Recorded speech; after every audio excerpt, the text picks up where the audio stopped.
Bonjour.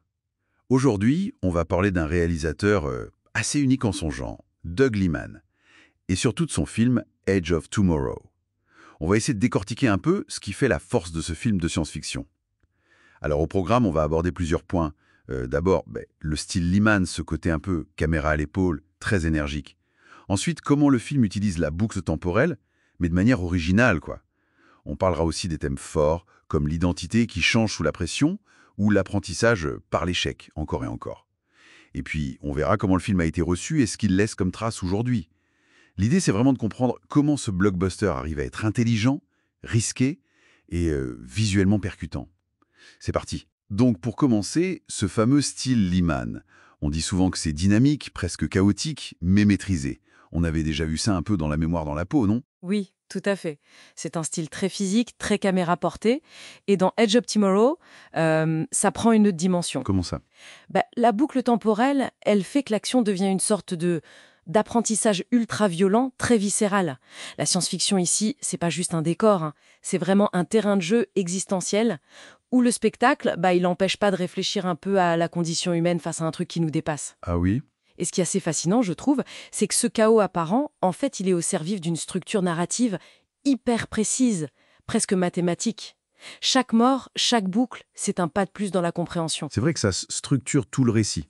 Et ça nous amène directement au thème du film. Euh, L'identité, par exemple. Le personnage de Tom Cruise, il part de super loin quand même. Ah oui, carrément. Il passe du communicant un peu lâche, un peu pleutre, au super soldat endurci. C'est vraiment l'identité qui se forge dans l'épreuve extrême. Et le temps, bien sûr. Le temps comme prison, mais aussi comme outil pour évoluer. Exactement. La boucle temporelle, c'est pas juste un truc de scénario, un gadget, quoi. C'est une métaphore hyper puissante de l'apprentissage forcé, du sacrifice répété pour reconstruire quelque chose. Mourir pour apprendre. C'est ça. L'idée que c'est seulement en acceptant l'échec systématique, la mort même, qu'on peut progresser. C'est assez radical comme vision. Ça fait un peu penser à l'éternel retour de Nietzsche, mais appliqué à un blockbuster, ce qui ne tue pas rend plus fort, mais ici littéralement en boucle. Et avec une dose d'humour assez cynique pour alléger tout ça, heureusement. Oui, cet humour noir est essentiel. Il désamorce un peu la gravité potentielle. Ça évite que ce soit trop solennel. Mais alors, comment on fait pour que la répétition, elle ne devienne pas ennuyeuse pour le spectateur? C'est quand même le gros risque, non? C'est le défi majeur, oui. Et là, le montage de James Herbert est absolument génial. Ah oui. Il arrive à compresser le temps, à montrer les échecs en accéléré, puis à s'attarder juste ce qu'il faut quand il y a une nouvelle information, une nouvelle tentative qui change la donne. La progression, du coup, elle est moins dans le temps qui passe que dans ce que le personnage apprend et ressent. D'accord, c'est la progression émotionnelle qui prime. Voilà. Chaque boucle, c'est une perte, oui, mais c'est surtout une information cruciale gagnée. Et puis visuellement, le film mélange super bien l'imagerie très film de guerre, genre débarquement, la boue, les tranchées, avec une esthétique SF très tangible, très robuste. C'est pas lisse comme parfois dans les jeux vidéo. Ça donne une vraie impression de vécu, de combat. C'est vrai, cette sensation de salle, de guerre brute, malgré la technologie futuriste, ça marque, hein.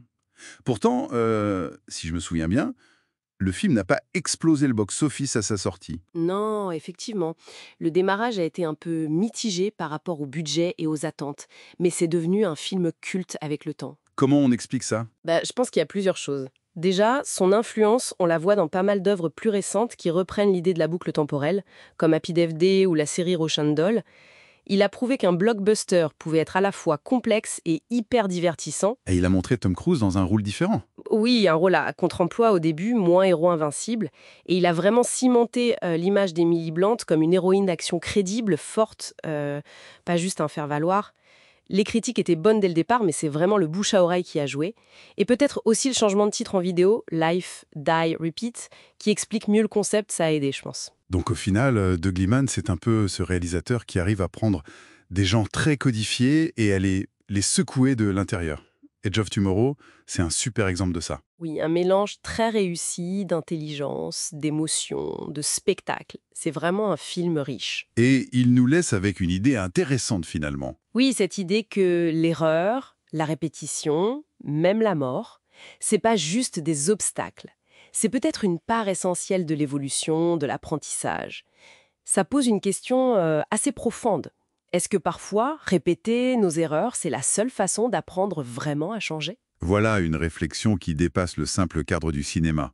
D'ailleurs, on serait curieux d'avoir l'avis de ceux qui nous écoutent sur Edge of Tomorrow et sur les idées que ça peut brasser. N'hésitez pas à partager vos réflexions. Merci de nous avoir suivis et à bientôt pour une nouvelle exploration.